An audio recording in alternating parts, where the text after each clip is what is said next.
Hello mga ka-trending, welcome back to ZK Trend. Belle mainamin, darkest moment of her life. Grabe yun, Belle. Lahat naman tayo ay may problema at iba't ibang pagsubok na kinakaharap. Ngunit hindi lubos akalain nga ng mga fans ni Belle Mariano sa inamin nga nito patungkol sa kanyang darkest moments of her life. Nakikita kasi natin si Belle na super saya lang at sobrang maaliwalas ang mukha sa kamera.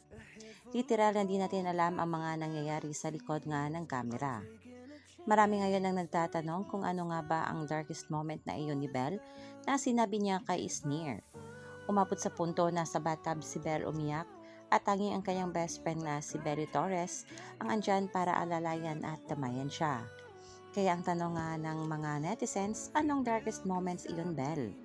Tungkol kaya sa career, buhay pag-ibig, sa basher o di kaya sa personal na buhay? Tanging si Belle lamang ang nakakaalam. At sobrang nakakatawa rin na may kaibigan si Belle outside showbiz na isa din sa kanyang pinagkakatiwalaan at one of her first and core. Nayon nga dito sa isang komento. As a fan, I'm so happy Bella's friendships outside of showbiz that have stood the test of time. Hearing her share that there was a point in her life when she'd cry in the bathtub while going through a difficult season broke my heart.